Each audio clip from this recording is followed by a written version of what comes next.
salaamaaleykum nuyu naa leen ziar naa leen am mbégte rek dellu si suñu chaîne Oumy Thiam TV comme ni ñu koy defee chaque fois di waxtaane rek tolluwaayu réew mi waxtaane tolluwaay suñu Sénégal nga xamante ne macha allah moom la ñuy tiitaroo saa su nekk rek may ziar ñëpp ñi nga xamante ne ñu ngi ñuy bàyyi xel àddina wërngal këpp ñi nekk diaspora bi ñu ngi leen di nuyu di leen ziar di ziar waa Sénégal di ziar askanu Sénégal nga xamante ne macha allah saa su nekk rek ñu ngi dox ci jàmm di ko wax. di nuyu kilifa yi nga xamante ne ñu ngi foofu au niveau du Sénégal kilifa diine yi kilifa aada yi di ñaanal ñi nga xamante ne actuellement ñu ngi ci guddi gu bër setagul yàlla teg leen loxo yàlla teg loxo suñu réew nga xamante ne moom mooy Sénégal bu ñu waxee Sénégal rek suñu xel dem ci Guinée-Bissau actuellement nga xamante ne ñu ngi ci am ay nouvelles yoo xamante ne neexut a dégg ñu ngi leen di massawu aussi di ñaan rek yàlla teg fa jàmm yàlla delloo si fa jàmm foofu nga xamante ne moom mooy Guinée-Bissau ma am mbégte rek di dalal sunu émission tey le professeur Damel Meissa Fall président parti bi nga xamante ne mooy sunu naataange réew la vraie rupture moom la ñuy seqal waxtaan tey waxtaane rek tolluwaay réew mi professeur ziar naa la di la dalal ci sunu chaîne. maa ngi lay fay di am mbégte. Vraiment ngeen dalal ñu ci seen chaîne tey parce que ni ma koy waxee très souvent journalistes yi nee naa leen réew mi su baaxee su yàqoo journalistes yi dañ ci am une très grande part de responsabilité kon bu ñu gisee ay médias yoo xam ni dinañ jël seen ay responsabilités justement nekkuñ ci parparloo bi et surtout bëgg a wax ak sénégalais yi juste dëgg l'intérêt du pays donc dañ ciy kontaan donc c'est un plaisir pour nous tey mën a waxtaan ak internautes yi. Le plaisir est partagé professeur yàgg nañ laa topp yàgg déglu say kaddu mu am solo Sénégal nag ça fait maximum defe naa bientôt 2 ans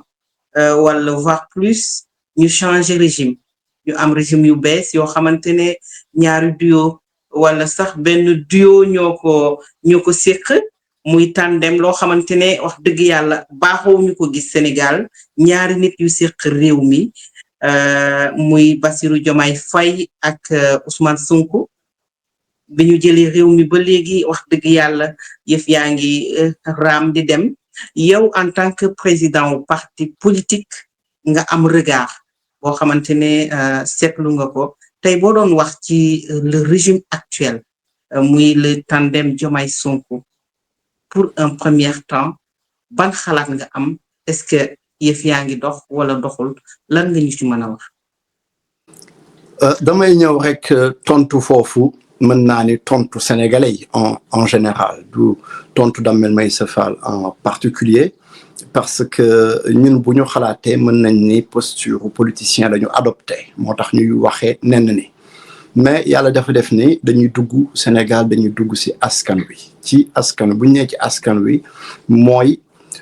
maçon bi mooy menuisier bi mooy suñu mbokk yu nekk ci kaw gi du ma dugg Sénégal te dugguma au moins une fois que jox bara may génn Sénégal donc ce qui veut dire que ça fait au moins une fois par mois wala une fois tous les 2 mois man dinaa dugg ci biir réew mi te réew mi liñ fiy wax dafa yomb dafa leer mooy que ne askan wi sonn nañu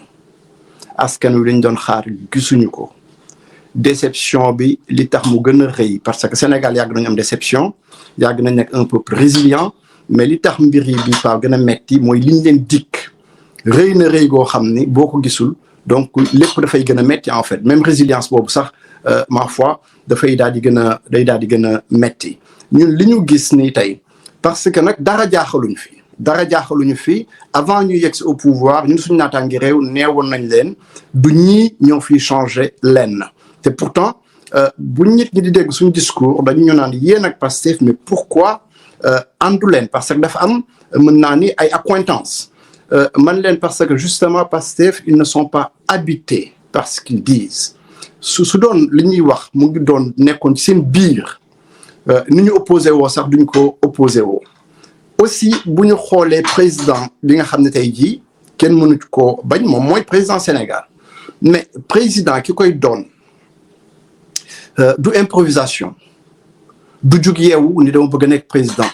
c'est quelque chose de beaucoup plus profond loo xam ne si yaakaar naa ni ku nekk ci ñun rek jiitu na suñu juddu donc réew boo koy jël di ko jox nga jox ko koo xam ni moom mësul taxaw ni day bëgg réew ki koy yor mën ko yóbbu fenn da nga koy yëg ci say yax ci say butit ci say sidit ci sa bopp mais de partout da ngay yëg réew mi taxaw ni da nga bëgg réew mi lan moo tax nga bëgg réew mi dañ fiy wax chaque jour offense aux autorités mais la première offense mooy bu Bassirou Diomaye Diakhar Faye mooy nangu jël réew te yow mosoo taxaw ni da ngay bëgg réew kooku mënul yóbbu réew fenn ki nga xam ne moom mooy Ousmane Sonko mi nga xam ne mën nañ ne entre guillemets moom moo ko dénk suñu nekkoon dans une démocratie normale ci buñ nekkuloon ci ñun suñ société bu pathologique mooy société sénégalaise boo xam dafa feebar boo xam ni jéggi na dayo Ousmane Sonko li mu fi wax kàddu yi kese taxoon na mënuñu ko fal fenn dans une démocratie normale Ousmane Sonko Bassirou Diomaye Diakhar Faye dañ nekk rek le miroir grossissant d'une société sénégalaise mais extrêmement malade c'est pas parce que c'est sûr que amuñu expérience amuñu compétence amuñu cohérence wane nañu ko mais dans le même temps dañu nekk produit société boo xam ne tant que société boobu moom ci boppam fajuñu ko mais de manière radicale ñeme li ñuy wax il est évident que Bassirou Diomaye Diakhar Faye Sonko Damel Maïssa Fall keneen moo ci yem pour que ñu mën a defal réew mi dina jafe lool mais nag cette fois-ci ñoom ñoo am la responsabilité justement attaquer le mal c'est-à-dire la société sénégalaise et c'est tard mais ils n'en ont pas le courage bi Damel Maïssa Fall waxee dañu am problème sur population parce que ñemewuñ le débat intellectuel le débat d'idées dañu génn ci ginnaaw ñoom ni défi démographique mooy que ni débat bi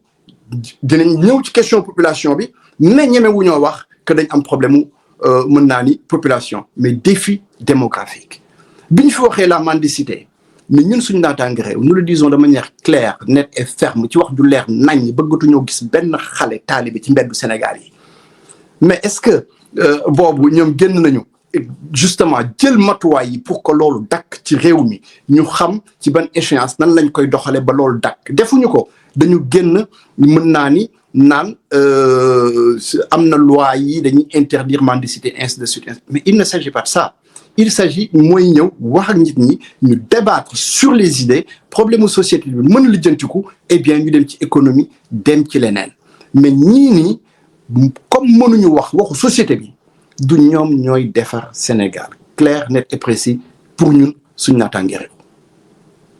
réew wax nga ko daanaka lépp dafay dellu ci base bi mooy ku ñu war a jiite ku ñu war a dénk réew dafa war a am ay critères selon yow kan moo war a jiite réew Sénégal góor gaynde kan mooy góor gaynde ki am lu muy jomb ki am lu muy jomb ki nga xam ne mën naa def te leer na ko su defee kenn du ko yëg su defee mën naa raw mais du def ndaxte seetul li ñu bind ci téere bi seetul li ay dëkkandoom wala keneen di xalaatul prison bi mu ciy jël risque ak réputation am boppam la xalaat moom ses valeurs li muy incarner li mu recevoir comme ay valeurs éducatives eh bien par rapport à tout ça mu ni du trahir boppam du trahir aussi éducation am te du trahir sénégalais yi nga xam ne ñoom ñuy dénkee donc su ma nee góor looloo tax ma naan góor su ma nee gaynde ñun Sénégal wax fëgg suñu dënn yomb na wax fëgg sa dënn nekk si mbedd mi xataraayu xeex xuloo yomb na mais gaynde du loolu gaynde mooy am fitu wax dëgg wax xam-xam boo fekkee nit ñu ñuy wax waxi caaxaan waxi tappale yow Sénégal jàngal la école primaire ba doctorat lépp argent public nga dem ba am xam-xam bu mu leer la ni sa xam-xam bii dafa wér nga nekk ci réew mi dégg ay nit di wax kasaw di wax waxi tappale waxi caaxaan yoo xam ni dañ ko fi maintenir pour que mën a continuer di dunde askan wi yow nga jàng nga xam loolu lépp nga noppi donc su ma naan gaynde looloo tax ma naan gaynde ki am fitu wax xam-xam bi nga xam ne moom la jàng bu mu wóor ko li xam-xam bu wér a wér la ki am fitu réew mi fi muy mettee mu ñëw teg fa baaraam insister ni fii lay mettee ndaxte su may wax gaynde foofu c'est parce que réew mi fu muy mettee yépp suñu ko laalee dañ fay fekk suñu ndey dañ fay fekk suñu baay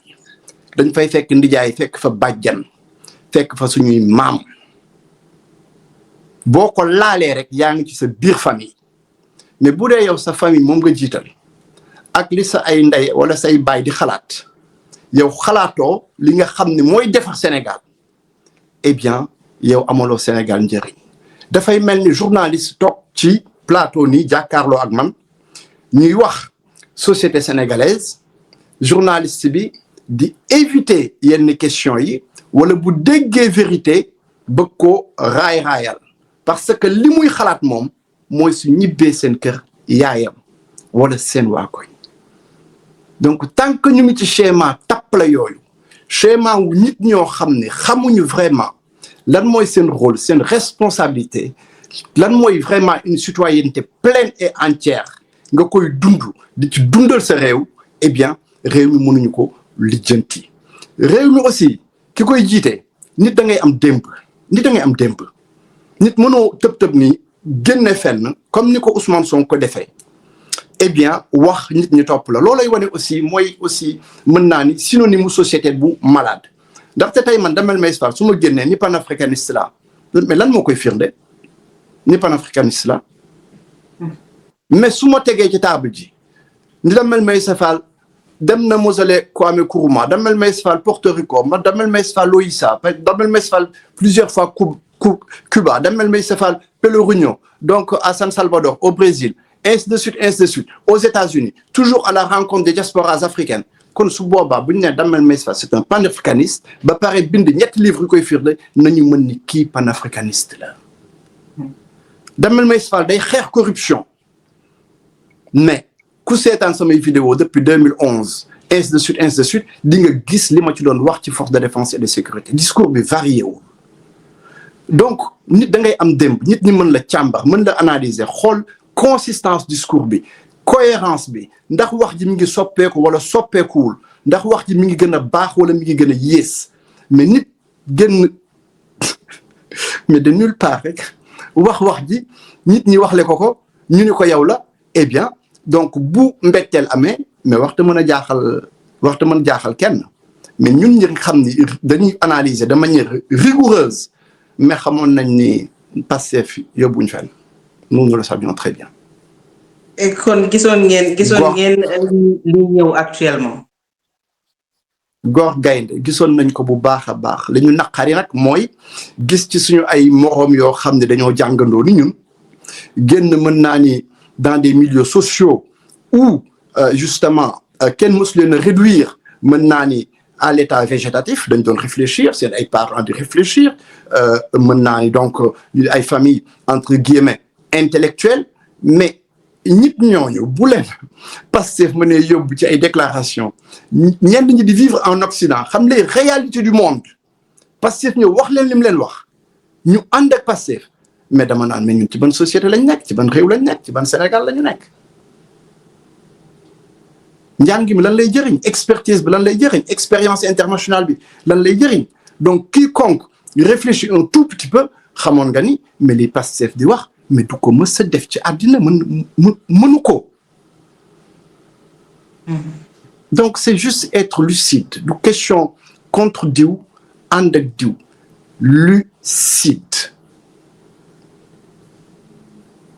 ngay prôner sa parti surtout muy prôner la vraie rupture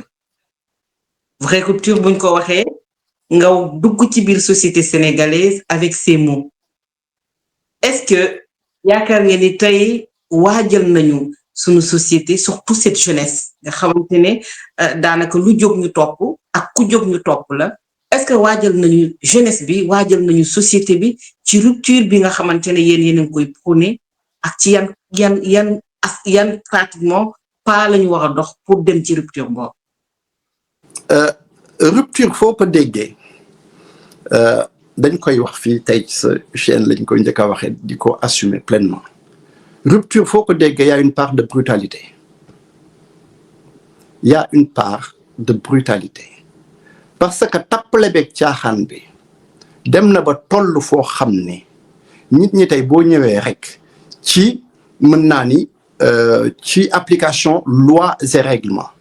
xam nga application loi ak règlement loi yi parlement moo koy voté donc député yi askan wi moo leen fal donc député yi li ñuy voté donc il y a une adhésion de la population. Donc, ça ne peut même pas être brutal, c'est juste l'application des lois et des règlements. Mais la perception, ni ko population bi di jëlee mooy que ni mbir mi dina brutal. Mais il faut que ñu waxante dëgg. Tappale bi yàgg na, caaxaan bi yàgg na, te ki nekk ci tappale ak caaxaan li wér te wóor mooy bu dee yow da nga ñëw bëgg a def mbir yi mën naa ni bëgg a jël yenn temps yi wala bëgg koo raay-raayal di nga ko may temps moom. mu teg ay stratégies trouver d'autres réseaux d'autres méthodes manipulatives et d'autres systèmes corruptifs avant nga yeggal donc ñun dañu bëgg une application stricte des lois et règlements te balaa ñu koy mën a def il faut une reprise en main totale de nos forces de défense et de sécurité parce que niveau corruption bi fi mu fa tollu kenn xamul nu mu toll loi ak règlement bu dee da nga am ay forces de défense et de sécurité yu corrompues ni ma koy waxee depuis plus de 10 ans te duma ci jug tant que jeexul ci réew mi eh bien kenn mënul te lijjanti réew mi forces de défense et de sécurité il faut un nettoyage général avec un Karcher dernière génération ñu mën a ñëw nag su boobaa ci population bi vraie rupture suñu koy wax aussi tappale caaxaanu politiciens yi ndax dañu bi ñu ñëwee en 2012 en politique dañu sommes venus en politique justement pour opérer non pas la rupture mais les ruptures nécessaires ba ñu ko waxee 2012 ci lañ dégg ku nekk génn di wax rupture ñu ne kon ñun comme nit ñi ñu ngi fooy rupture ñun ñu ngi dem wuti la vraie rupture nga xam ne foofu du ñu fa mën a fekk xanaa lu ñuy copier parce que ça aussi les hommes politiques sénégalais ils ne sont jamais dans la réflexion, dans la production de pensées ou d'idées, ils sont toujours dans le plagiat. Et beau plagier, très souvent aussi, xamoo la quintessence du projet, xamoo les tenants et les aboutissants. Donc, mënoo ko jëmale fenn. Mais Pastef def nañu mën naa ni une certaine forme de préparation ci population bi ci rupture bi. Non pas ci application loi ak règlement, parce que ñëw nañu jëm nañu ak ambulants yi 2 fois. Reculer nañu 2 fois ce qui veut dire que parewuñu amuñu plan donc booy promouvoir la rupture da ngay pare pour dem ba jeex 1 2 plan bi dafay clair ci sa bopp pour tous les secteurs donnés léegi Pastef jaay na population bi rupture population bi xamuñ sax quel est le contenant xamuñ sax rupture lan moo ne ci biir mais fi ñu toll nii ñëpp bëgg nañu rupture donc loolu am na solo même bu dee Pastef defu ci contenu ndax la fi nekk ba tey bu ko yeesul mais population bi ñoom assimiler nañu léegi le mot léegi assimiler nañu le concept li ci des mooy def ci le contenu bi nga xam ne suñu naataange réew moom bi mu ko paree yàgg na buñ ne donc la rupture da nga ko associer ak société sénégalaise parce que dañu gëm ni mënuñu lijjanti Sénégal tant que société sénégalaise bi nekkul au centre du débat économie lañ ñuy wax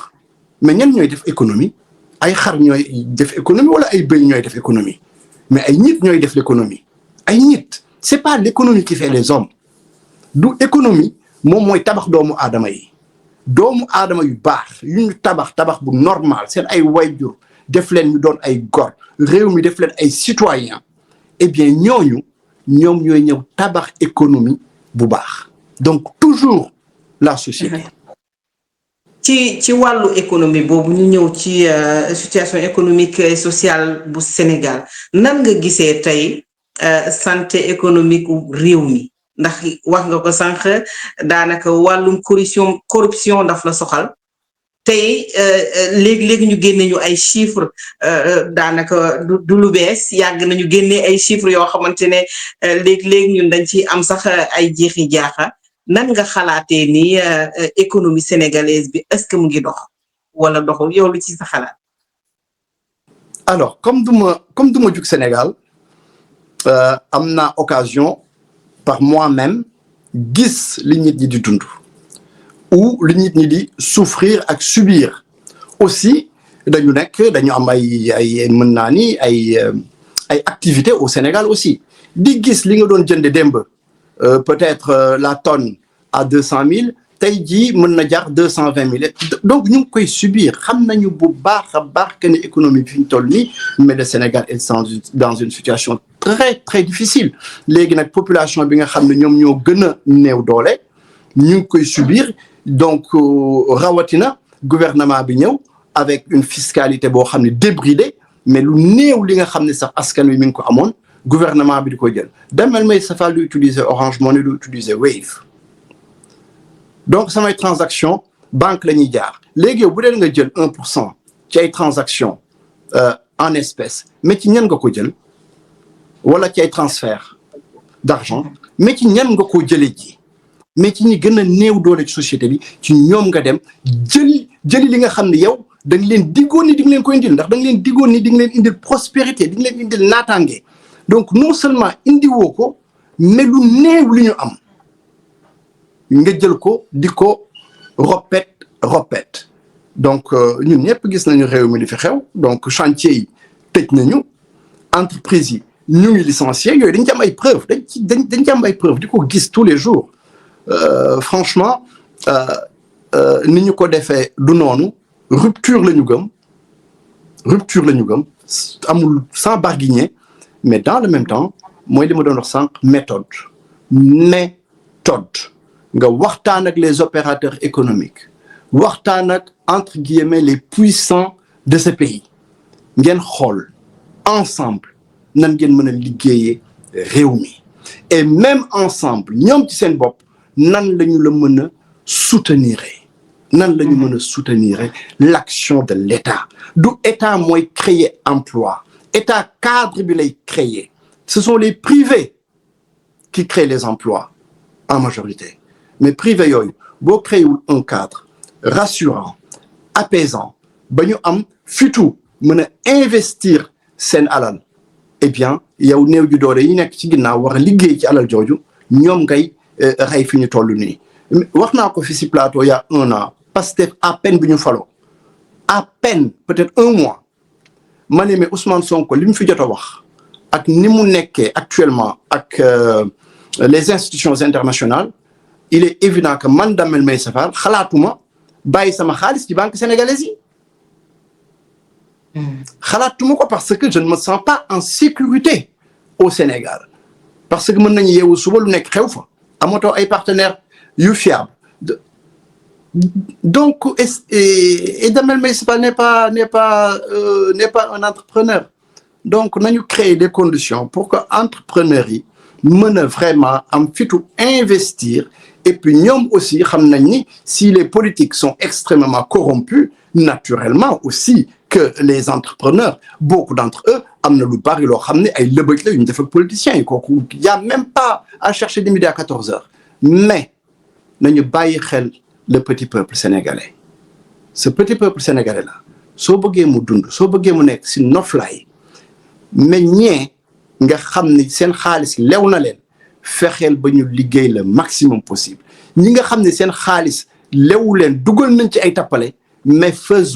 créons des stratégies ba xaalis boobu mën a servir le peuple sénégalais loolu lépp mën naa ni yan secteur mooy les secteurs clés tey yoo xamante ne gouvernement bi war nañ ci basé wu pour mën a suqali li nga xamante ne moom mooy économie sénégalaise. mais BTP bi ñaata jeune lay absorbé ci réew mi BTP bi kooku si réew yëpp la ci àddina ni ñu koy waxee quand le bâtiment marche tout marche Sénégal tey jii soo ñëwee de prime abord nga génnoon réew mi mais lan ngay njëkk observer justement même quartier bi nga dëkkoon wala les espaces vagues yi nekkoon ci suñu ville yi mais les maisons poussent comme des champignons donc le BTP de bâtiment kooku il faut que état bi def ci kéemtalaay kattanam ba nga xam ni eh bien mën naa ni développement urbanistique bi ñu nekkoon bañ a taxaw et surtout suñu jeunesse bi non qualifiée malheureusement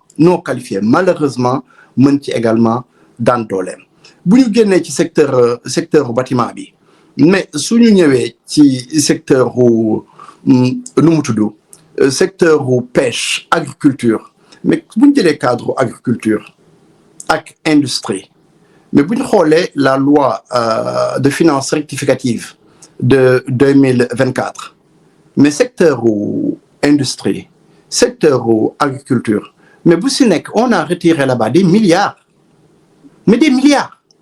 te kenn waxuñu fan la milliards yooyu dem kenn waxuñu la raison et dans le même temps dañuy nekk si plateau yi di gëmloo Sénégalais yi que ni agriculture bi mu ngi vraiment prospère mais ce n'est pas vrai c'est complètement faux et te agriculture boobu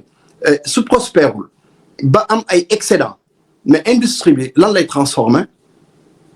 lan la industrie bi di transformer taxaw di déclarer industrialisation mooy ay caaxaan ay tappale la base de l'industrialisation c'est l'agriculture avant tout mën a produire ay excédent di ko transformer ci sa réew génn ci schéma bi nga xam ne moom la ñu tubaab bu dugaloon mais yow nga ñëw donc retirer des fonds à l'agriculture à l'industrie ba pare bëgg ñu gëmloo ay mbir yoo xam ne si dëgg-dëgg ay caaxaan la secteur yëpp ay metti de toutes les manières mais le bâtiment l'agriculture et également l'artisanat et le secteur informel ñaata nit la artisanat tey jii di absorbé ñaata nit ñu waxu consommer local léegi ñoom ñu ñëw ba nekk au gouvernement ñoom waa Pastef mais di waxu consommer local ak di col solu local foofu da nga ma fay may tuuti ma wax tuuti ci impréparation waa Pastef mais nit nan ngay ñëwee ba jël état lu toll ni état di jéem a xool yow léegi mën naa ni sa identité vestimentaire di xool yow fan ngay teg sa tànk yow nan nga war a solo lan mooy sa identité vestimentaire mais identité vestimentaire du lu ñuy improviser lu ñuy dund la suñu biir suñu mën c'est notre âme mooy génn ci yére yi ñuy sol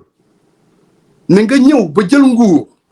tey nga solu nord-coréen suba nga solu pakistanais ginnaaw suba nga solu chinois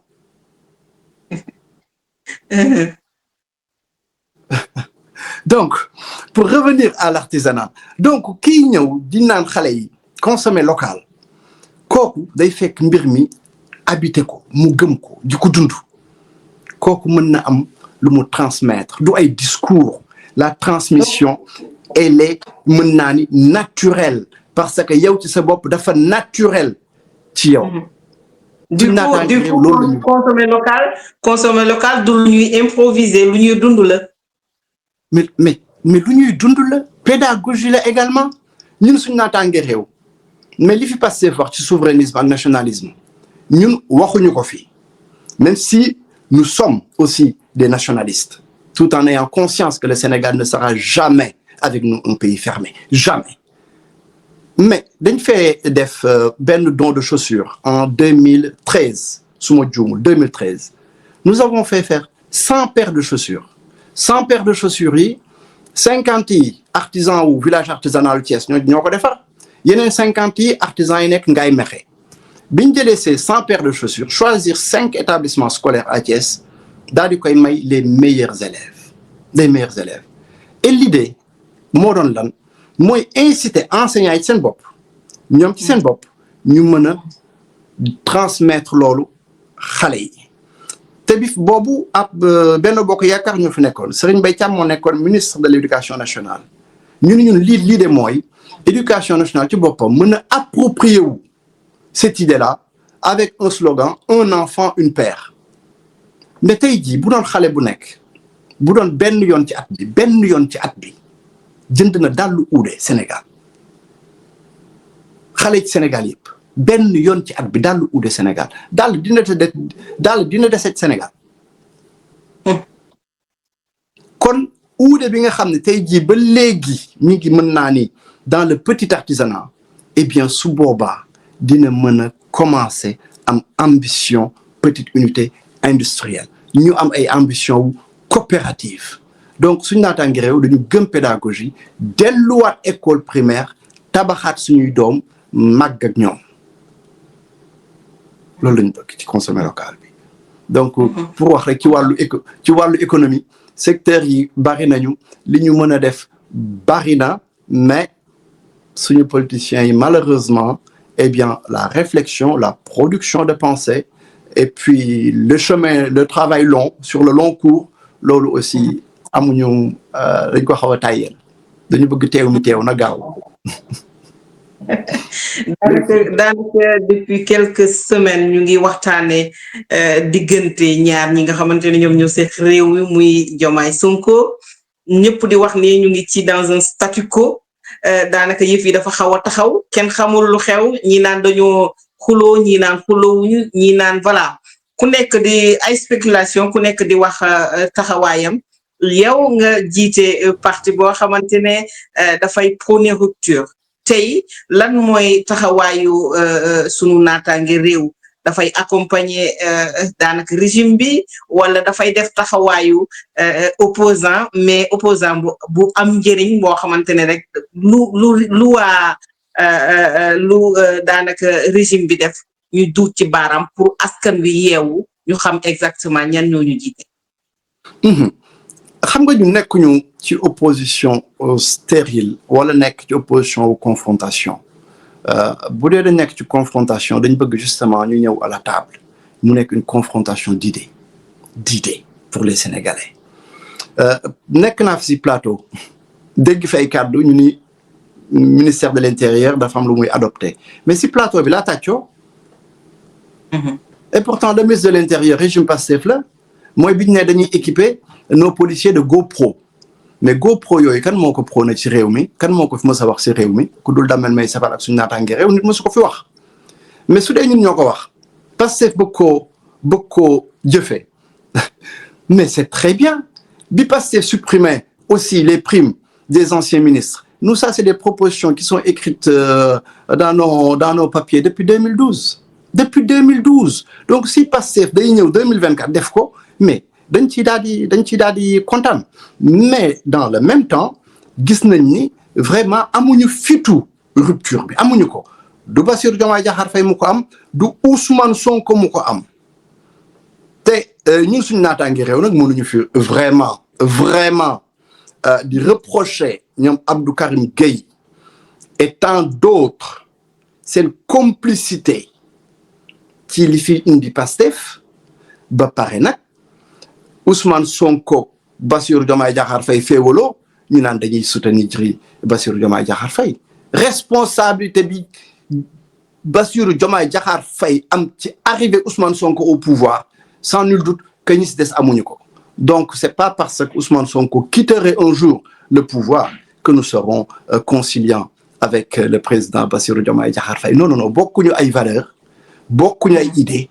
bokkuñu fu ñu jëm amuñu fit gi mësuñoo bëgg réew mi kon mënuñoo defar réew mi kon ñooñu dañuy opposé wu ak ñoom mais de manière frontale passez-moi le terme sës leen ci mur bi ba li askan wi di xaar ci ñoom ñu def ko ba li askan wi di xaar ci ñoom. kon daal suñu naataangi réew dafa war a taxawaayu opposant décisif pour contre ce régime. wax nañ ko ca njëlbéen ga frontal radical bu ñu amee fit ñoom bu ñu amee fit teg ko ci xam-xam teg ko ci dëgg nañ ñëw à la table ñu discuter waxtaane réew mi du PS du PDS du APR ngay xaar pour ñoom ñu ñëw nekk sa opposant parce que Pastef ñoom xam nañu seen ay opposants xam nañ leen mais malhonnêteté intellectuelle ñàkk dëggu moo tax du ñu ñëw justement confronté wu ak seen ay vrais opposants léegi yow booy xaar waa PS de toutes les façons bu doon def nañ fi lu baax ñoom ñu ci des Pastef du mës a am ci réew mi c'est parce que ñooñu lañ defoon baaxul moo tax tey ji Pastef am ba pare pourtant Pastef jëli na fa ay nit ñu nekk ci seen biir ñoom tey ji donc non suñ naataange réew nekkuñ ci schéma mën naa ni schéma dealer politique bi Sénégal waxu deal la ak dealer politiciens yaa ngi deal ñi woote sëriñ nekk ci biir wala oustaz ci biir ñu ngi deal activistes yi ñu ngi deal ñëpp di encaisser sur le dos du petit peuple sénégalais suñ naataange réew ne se compromettra pas avec ces gens-là radical frontal ak bépp sénégalais boo xam ni Sénégal moo la ñor wax ji doo ko raay amoo ndijaay amoo mbokk amoo wasila booy protéger wala koo xam ne ci ay intérêt moom ngay dox le S du Sénégal avant le W de wasila de wayjur et de waaso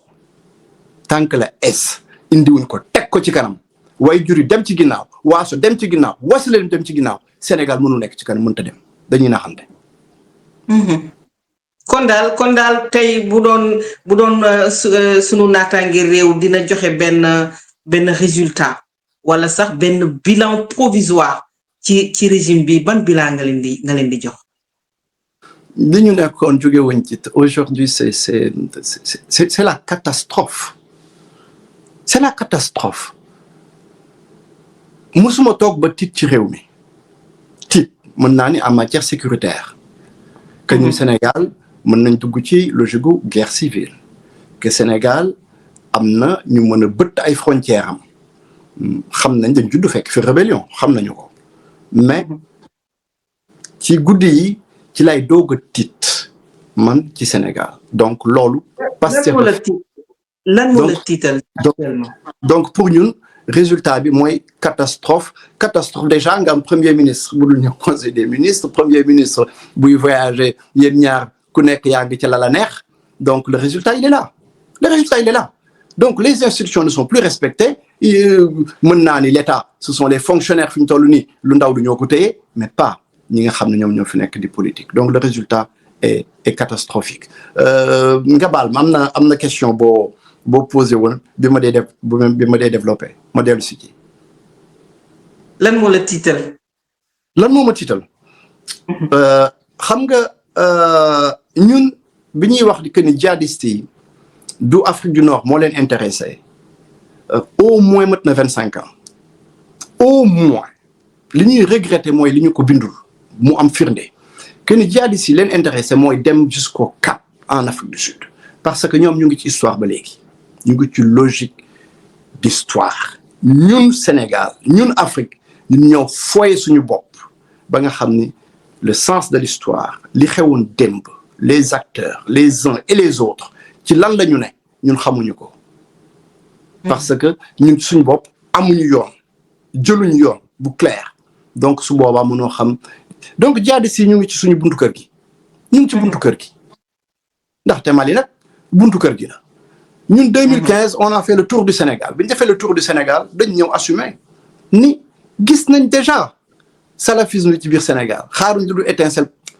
ñu boyal mu tàkk 2015 ñun la ñu ko wax avant ñuy waxu salafisme au Sénégal léegi bu ñu déggee Bougar Sarr di wax ay MFDC yu jënd ay armes Turquie France waxuma ko Bougar Sarr moo ko wax ñuy lépp suñu xaalis bi ay milliers de milliards yoo xam ne kenn mënuñu wax fan la xaalis bi jaar mais xaalis boobu mais fan la xaalis bi jaar ministre de la défense ñu interpellé ko moom ci boppam directement mais ni ko yow le ministre de la défense ñun réew bi ak ni mu tëddee ak li xew Mali ainsi de suite mais génneel éclairer population bi parce que ñun dañuy dem ci population bi xam nañ ni population bi am na ci ñu bari ñoo xam ne seen xel dallu tey jii waxu guerre civile la ñuy wax loo xam ne ñoom mësuñu ko xalaat ci réew léegi ñu ñëw Madiambal Diagne génn di wax li muy wax donc ñun lañ doon interpeller le ministre de la défense parce que nag la structuration mentale des acteurs les uns et les autres xam nañ ko bu baax a baax xam nañu ko bu baax a baax ni nit ñi def ba yegg si au pouvoir eh bien pouvoir boobu buñ ci mënta jouir ils se donneront les mêmes moyens eh bien pour le casser et au besoin casser le Sénégal au passage du seen problème parce que ay narcissistes compulsifs lañu loolu mooy problème mu Sénégal donc structuration mentale acteurs yi xam nañu ko xam nañu li ñu sañ xam nañu li leen nguur jaaxal ak xam nañu ni ñu amee capacité dox si ay néew pour yegg ci nguur donc ñun suñu xel mënta dal ci Sénégal Madiambal Diagne il ne nous apprend rien ñun dañ doon analyser xaaruñ Madiambal dañ doon analyser ba xam ne nous sommes en danger au moins suñu naataange réew sur les questions sécuritaires avant Madiambal Diagne commencé wax nañ ci au moins une dizaine de fois je ne sais pas sur combien de plateaux wax nañu ko mais benn acteur politique ñëwul ci terrain sécuritaire boobu par rapport au Mali personne par rapport à l'intérieur du pays personne n'en parle non plus parce que aussi Pastef créé nañu mën naa ni une situation telle que les informations duñu ko joxe ce sont les hommes politiques qui supputent ou les journalistes ou les chroniqueurs bu ñu supputee ñu jël jàpp alors que l'information mais citoyen là chef de parti là je suis en droit d'interpeller le ministre de la Défense su ma toogee analyser réew mi dégg li ñuy wax général Moïse Sélé Ndiaye génn moom aussi ni waxu salafisme bi il faut que ñu bàyyi ci xel il faut que population yi vigilante ainsi de suite mais avec tout ça le ministre de la Défense mais armée bi ba léegi génnul communiqué mais amul si benn réew si àddina manque de respect notoire pour la population sénégalaise et les acteurs mënuñ nekk dans une telle situation mais que l'armée garde le silence mënul nekk léegi ñun bu ñu xoolee Madiambal Diagne di muy wax kooku moom c'est un cas particulier parce que bu ñuy ñëw ci société sénégalaise franchement di wax yàqu-yàqu yi pour ñun Madiambal dans ce cas précis en est l'incarnation parfaite doon na yomb ci ñun lool ñu jàpp Madiambal comme ni ko opposition bi jàppee comme vraiment nit ku am des informations de première main nit koo xam ne si dafa bëgg a jàppale Sénégal mais Damel Meïssa Fall bi muy interpeller le ministre de la Défense di wax chaque fois sur les questions sécuritaires amul benn preuve cay analyse la nekk di jël risque interpeller donc ñu mën a travestir samay propos convoquer ma tëj ma te arrêté wu ma interpellé naa plusieurs fois Madiambal Diagne lui il a des preuves par devers lui il a des preuves par devers lui ci li mu wax léegi moom loolu mosu ko jox le ministre de la Défense nekk ba nekk en difficulté di ko jox kon moom Madiambal Diagne jabaram ñaari doomam ñoom ñoo gën l'ensemble des Sénégalais tey jii militaire bi nga xam ni li ñu koy fay bariwul bis bu nekk mu nekk ñu ci suñu sécurité di jël risque pour sa vie kooku Madiambal waxula ko ndaxte waxu coup d'état yi ñuy wax yi may dégg mais bu coup d'état amee mais ñan ñooy défendre n'est-ce pas les militaires kon ñooñu nga xam ne bu mbir xewee ñoom ñoo ci war a mën a ñàkk seen bakkan ak civil yi nga xam ne ñoo ci mën a ñàkk seen bakkan également ndax am na loo xam ne bu xësee ba xew lu nekk mën na xew man Damel Meïssa Fall mën na ma impacter également directement donc Madiambal Diagne xalaatul gendarme bi xalaatul policier bi xalaatul militaire yi xalaatul l'ensemble des Sénégalais mu ni na prévenir mais mu nekk ba nekk moom en difficulté doog a wax kon ñun nous considérons en suñu naataange réew que c'est une trahison vis-à-vis du peuple sénégalais bu kenn yaakaar ñun ñu nekk ci complaisance beeg raay-raayal bi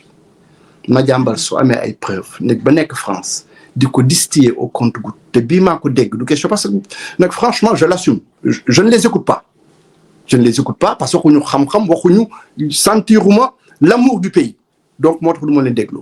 mais dañ ma si envoyé benn extrait mu ni j'y vais crescendo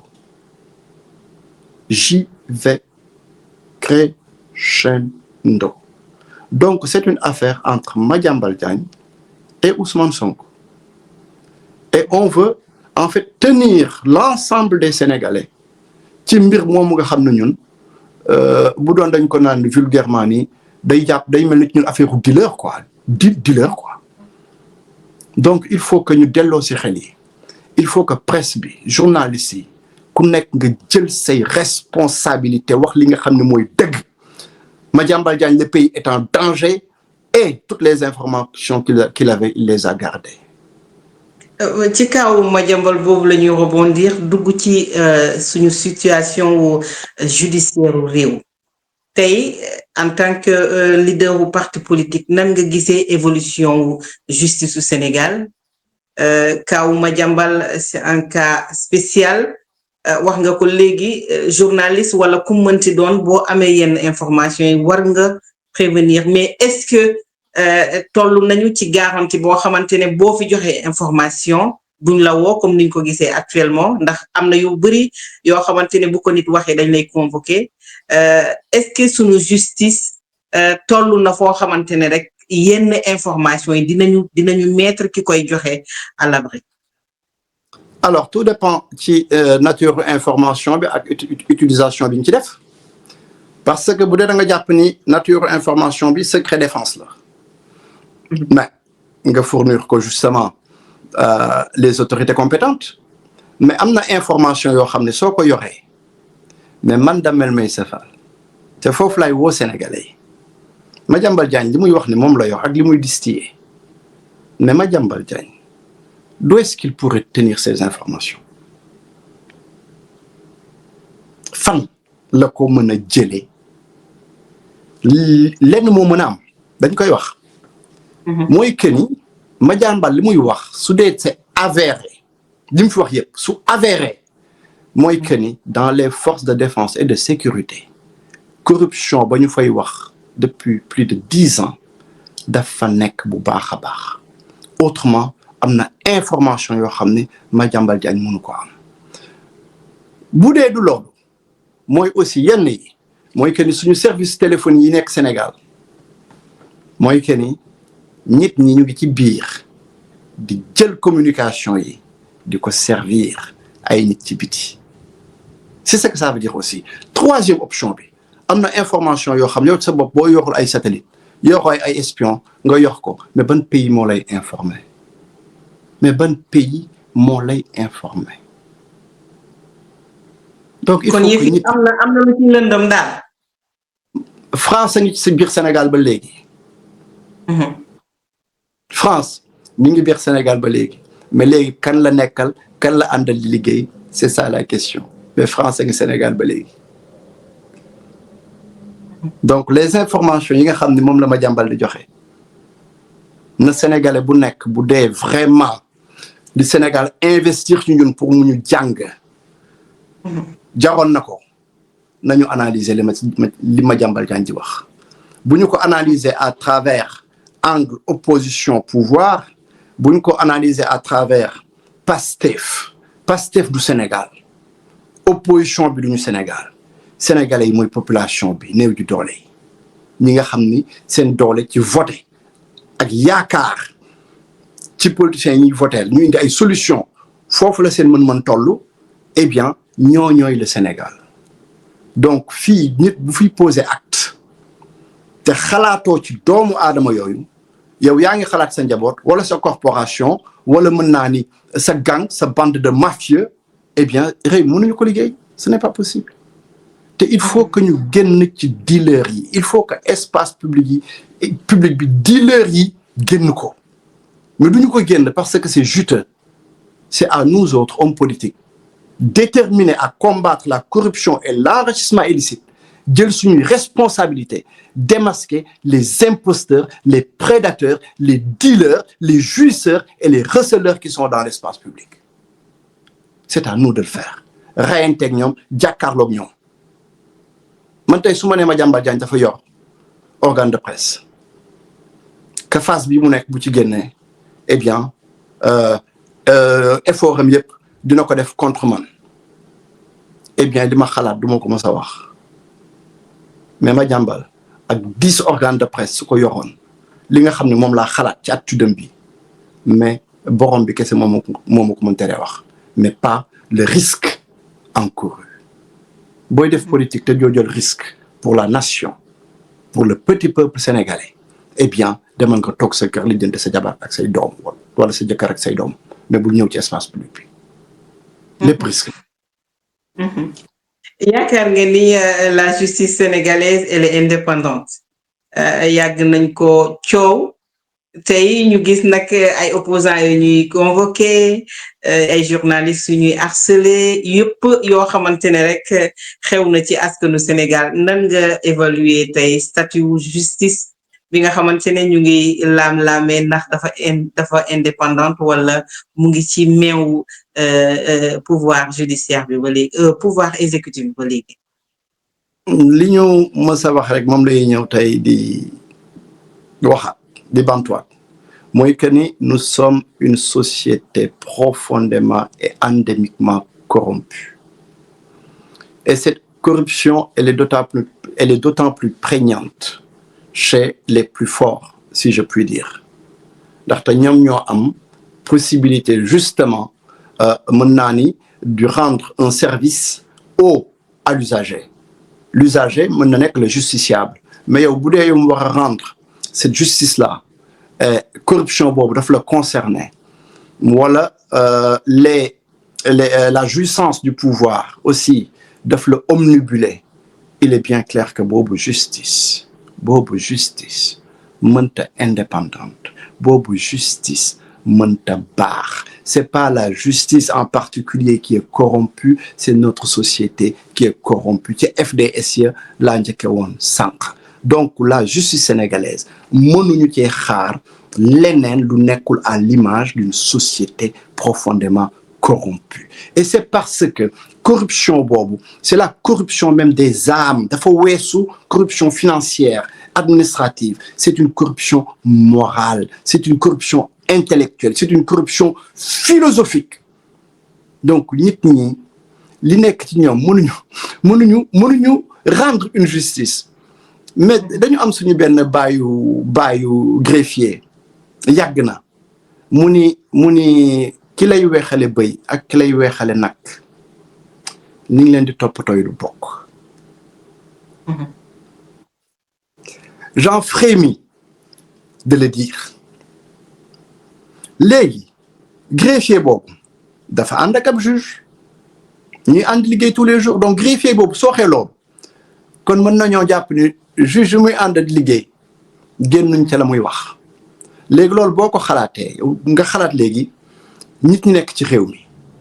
amuñu fi way jur yam doole amuñu xarit yu am doole amuñu wasila bu leen mën a wooteel mais ñooñu li leen justice bi di teg mais kan moo ko mën a imaginer. On nous parle des politiciens tout le temps des politiciens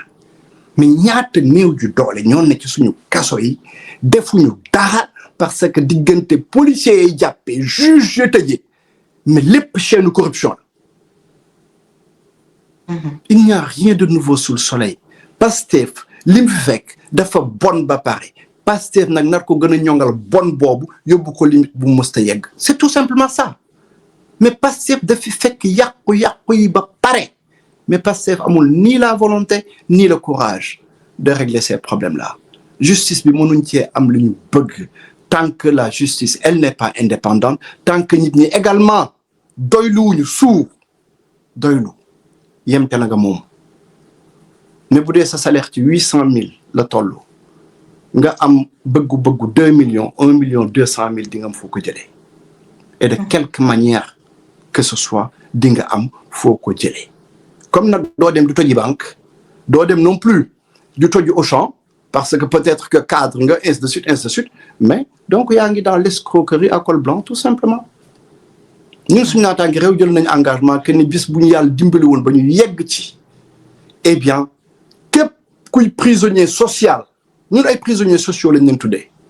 dinañ leen génne kaso yi ñi fi nekk def ay crimes de sang ak yenn viol vraiment ay crimes ñooñu lañ fay bàyyi mais tous les cas seront analysés étudiés ndaxte nañ waxante dëgg am na tumuranke boo xam ne bu ci nit ki xale bu juddoo fekk ci ndeyam fekk ci baayam famille boo xam ni yow da nga nar a juddu dund ci mën naa ni le manque et la résilience ba génn àdduna mais loolu mais ñaanaluñ ko la jeunesse sénégalaise. Donc justice bi il va falloir que ñu tabaxaat société bi ba mën a am justement ay nit ñu intègre Sénégal tey boo intégré say mbokk ñoo la njëkk naan mais da nga dof wala bëggoo lu baax parce que boo ko deful sa morom def ko. Donc on est déjà structuré suñu biir kër yi suñu ay ndey suñu ay baay jàngal ñu sàcc jàngal ñu fen jàngal ñu wuruj et tous les défauts de la terre et de l'univers mais boo ñëwee dans l'espace public mais mënoo def leneen lu dul loolu. mënoo def leneen lu dul loolu donc justice bi eh bien li may wax rek xale dañ koy yar mag sanctionné donc les adultes qui sont dans la justice def lu leen neex wala di néewal doole ñoo xam defuñ dara ñooñu dañ leen war a sanctionné xale yi ci kër gi moom dañ leen a war a yar ci empathie et le respect de l'autre les droits de l'autre la liberté de l'autre yar xale kon xëy na fi léegi at su boobaa dinañ am lu ñu bëgg ci justice bi mais li fi xew nii dañ koy naqarlu bu baax a baax ndax dañ ci jàpp suñu ay xarit vraiment nit ñu intègre nit ñu déterminé te xam nañ duñu ay nitu caaxaan duñu ay nit ñu violent duñu ay nit ñu insolent mais jàpp nañ ne dugal leen ci kaso yi nous les avons soutenus donc mënuñu ànd ak Pastef ci li muy def en aucune façon mënuñ ci ànd ak d'autant plus que moom dafa promettre justement cette liberté là aux Sénégalais de pouvoir s'exprimer ñoom Pastef ñoom ñoo ñëw di jàppe ñoom ñooy ñëw di tëjee dañuy sant yàlla Abdou Nguer bi mu génnee ñu ci sant yàlla di ñaan Badara Gadiaga génn di ñaan ñëpp ñi nga xam ne opinion moo tax ñu téye leen ñoom ñëpp génn mën a recouvrer seen liberté aussi nit ñi nga xam dañ leen a jiiñ xam nga suñu naataange réew moom ku ñu xam ne ñun moom en matière de reddition des comptes suñu radicalité c'est clair net et précise et nous remonterions même jusqu'en 1980 pour aller chercher le foncier qui a été dilapidé et partagé entre l'élite de l'administration territoriale et gouvernementale ba 1980 parce que xalaatul loolu donc c'est pour dire tout simplement que nous sommes pour la reddition des comptes mais dans le même temps nit ki soo ko jàppee ni lii la jël nga wër dans tous les sens mënoo ñëw indil Sénégalais yi dara ci table ji mais nit kooku lan lay defati ci kaso bi yow yaa war indi preuve que ni jël na su jëlul mais bàyyi ko mu dem këram dellu ci njabootam yow yaa war indi preuve bi nous sommes pour une justice extrêmement rigoureuse ndax yàqu-yàqu yi bari nañ Sénégal mais dans le même temps qu'elle soit juste et humaine la justice. yaa ngi doon wax sànq ni daanaka askan wi surtout jeunesse bi dañ leen war a yar xale yaral mag sanctionnel sunu naataangi réew yan jéego la xalaat tey ni buñ ko defee dinañu accompagner cette jeunesse sénégalaise ci xëy ndax xëyum ndaw ñi dafa nekk problématique boo xamante ne daanaka chaque régime bu ñëwee ak li muy proposé ba tey ñu ngi xaar xale yi amoon yaakaar ci régime bi nga xamante ne ñoom ñoo fi nekk actuellement suñu naataangi réew lan la yaakaar ni tey buñ ko defoon tey jeunesse bi nga xamante ne ñu ngi ci réseaux sociaux yi ñu ci gën a bari amuñu xëy amuñu gont lan la ñu mujj def di saaga parce que dañuy matérialiser seen métit ak seen naqar di ko manifester par des insultes tey lan la sunu naataango xalaat rek ba buñ ko tegee tey yu bari dina changer ci société sénégalaise. Alors comme nag ay acteurs politiques lañu te politique ak proposition ñoo ànd te suñu naataango politiciens yi bëgguñu débattre proposer wuñu suñu proposer ñu plagier ñu parce que Pastef ñoom xam nañu li ñuy doxee fi ñu toll nii fan lañu ko tibbee donc moo tax nag léegi ñun suñuy koy proposition dañ koy téye ba mu ne ngodd sécuriser ko ba mën ko justement buñ koy formuler def ko de manière aussi solennelle mën nañ gis ci yéen yi les plus difficiles on le dit par exemple équiper nos policiers de GoPro yooyu xam nañ ni pour que ñu jël décision bi du yomb donc yooyu mën nañ ko teg sur la place publique xool ndax dinañu ko jëfee la nu mu tudd la excusez-moi l'audit général des régies financières wax nañ ko waxati ko xam nañ ni sujet yoo xam la gars yi ñemuñu ko yooyu mën nañ ko proposer mais les autres sujets bëgguñu ko proposer eh bien ñoom ak seeni journaliste dem ak suñuy proposition ñoom ak seeni journaliste ndaxte da ngay am say éléments de langage am justement ce discours boo xam ne mooy sa identité parti ñook seeni journaliste ñu saqatoo la jël idée bi dem ak moom donc loolu la ñuy moytu léegi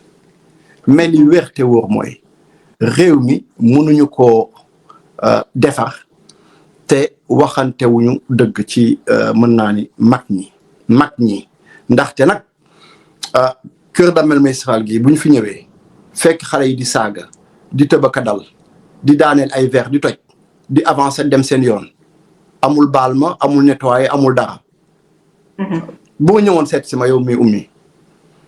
boo demee yow xale yi ngay sikk wala Damel Meyssa Fall ngay sikk seen bàyyi donc xale yi suñu réewee ñàkkul ni mag yu réewa leen yar xale yi bu ñuy saaga ñàkkul ni mag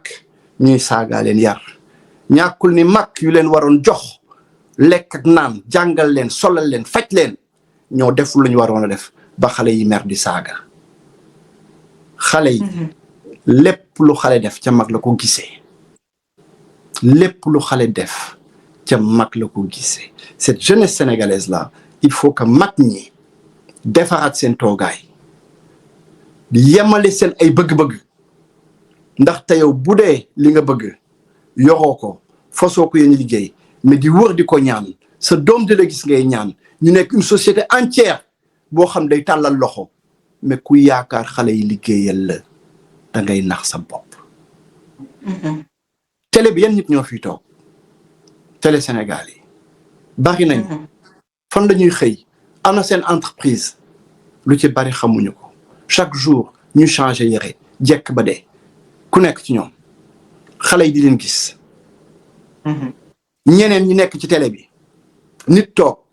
ñu koy taggaka jay mais di ñaan en direct à la télé di ñaan en direct à la télé xale yi di seetaan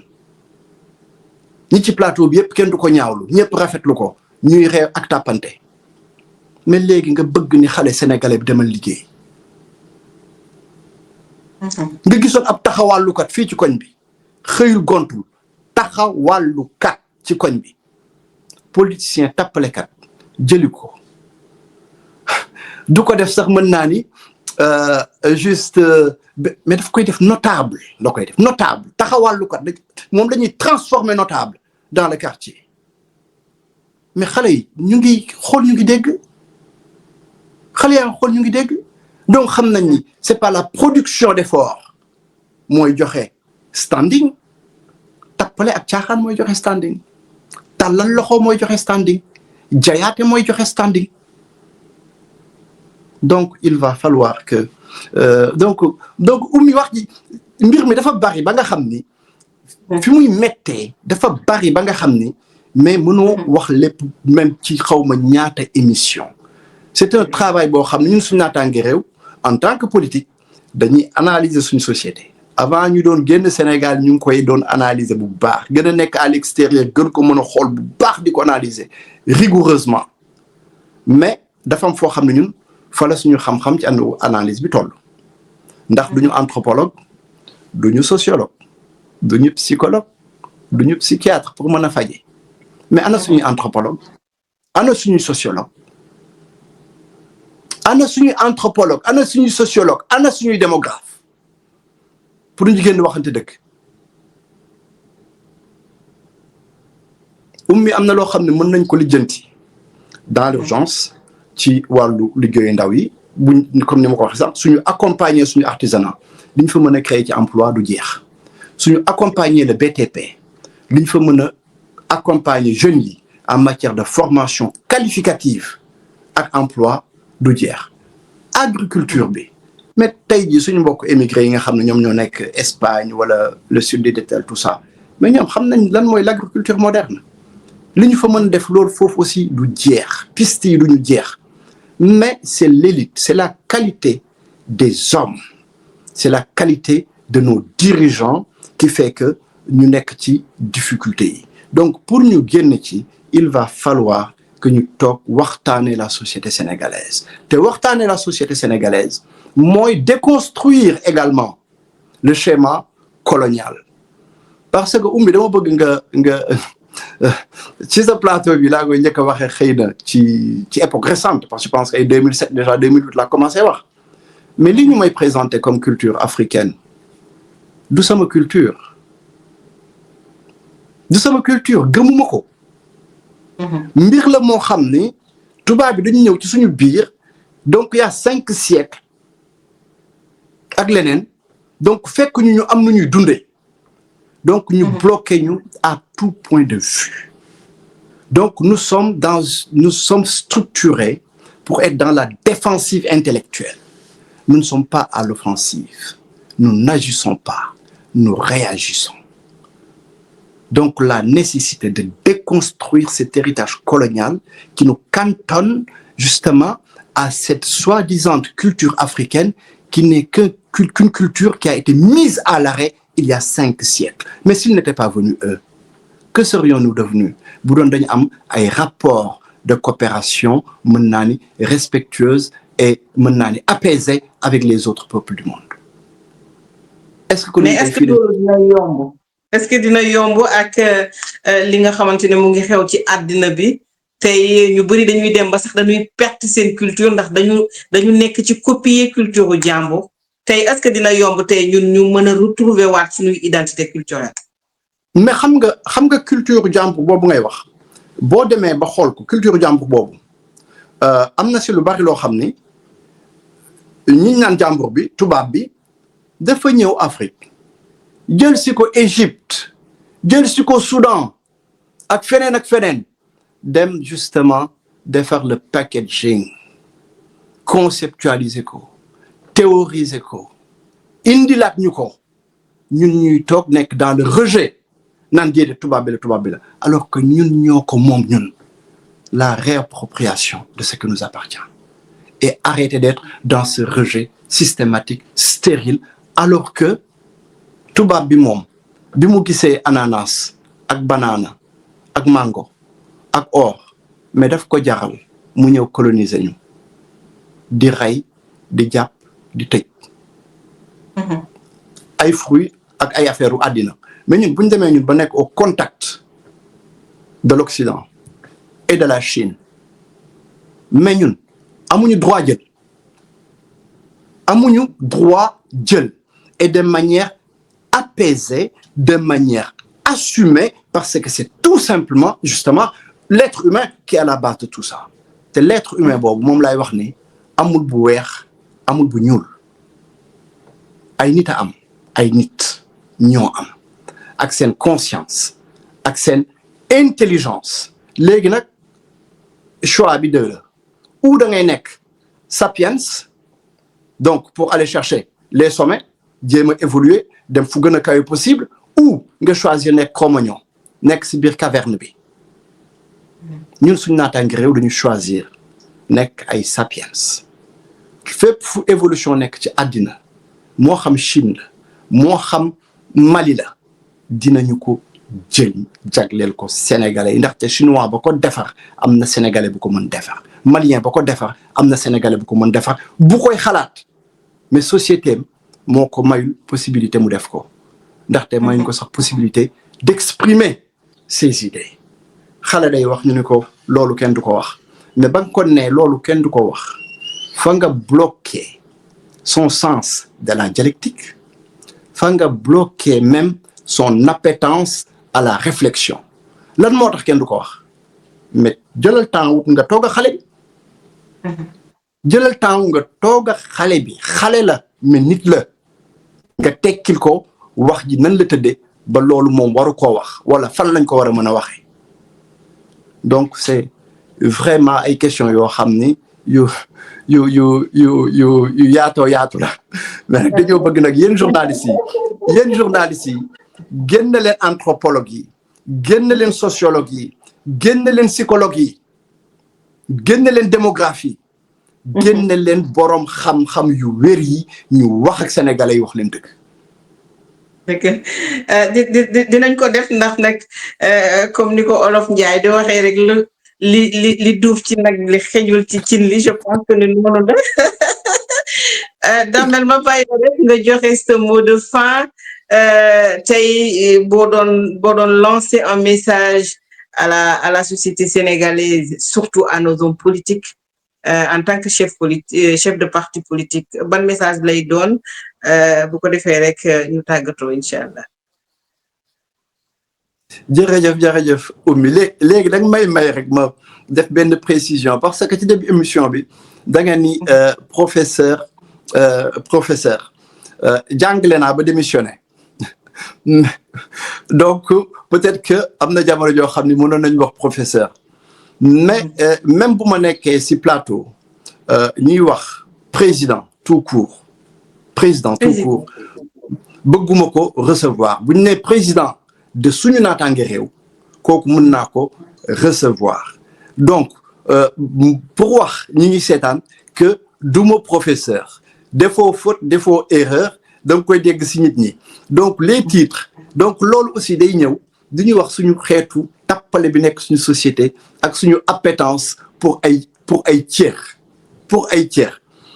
Occident doo fi dégg nit ñu naan la docteur machin professeur bidule non da ngay toog yow la lu titre bi moom moo lay def mais la ngay wax moom moo lay def ña lay seetaan nag ku ci nekk kii dina jàpp ni lii ak la voilà donc c'est gentil c'est pour dire tout simplement lépp luy tappale ak lépp luy caaxaan ak lépp lu ñuy raay rek suñu naataange réew nekku ci léegi nag sama mbokk politiciens yi nga xam ni li nga xam ne moom lañ leen di bëgg a dénk mooy ni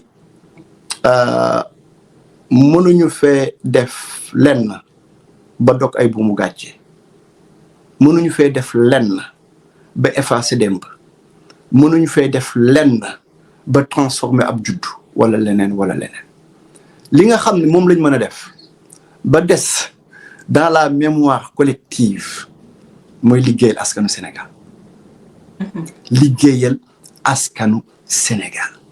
ku ko def des dans la mémoire collective autrement di nga fi dese noo xam ni desin bu ñaaw la démb amul woon les réseaux sociaux amul woon tous ces médias donc amul woon lu documenté mënoon nañu ñëw toog Damel Meissa Fall di ko taggal ay maamam donc Damel Meissa Fall di xoggali ko mais aujourd'hui tout est documenté lu fi waay def des na fi kon man tey ji muy sama moroom di beneen politicien su dee bëgg nañu suñuy njaboot bëgg nañu suñuy askan ñuy xalaat suñuy sët eh bien nañu def job bi ndax da job bu ñu ko deful suñuy sët bu ëllëgee dinañ ñëw ñun leen seeni maam lii seeni bàyyi lii ainsi de suite pour rester dans la mémoire collective eh bien nañu bëgg réew mi jiital réew mi liggéeyal réew mi te xam ne Sénégal mën naa baax war naa baax jot na bu baax te dina baax te ay Sénégalais ñoom ñoo koy baaxal na ci ku nekk bàyyi xel. macha allah am na solo Damel Meissa Fall président parti bi nga xamante ne mooy sunu naataange réew la vraie rupture moom la ñu dalaloon tey ci sunu émission ma am mbégte torop nag wax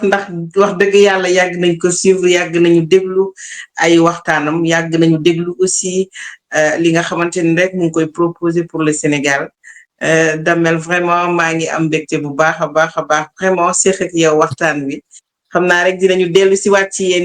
yeneen émission bu ko defee rek ñu waxtaane yeneen poñ yoo xamante ne bëgg nga sa parti daanaka waxtaan ci loolu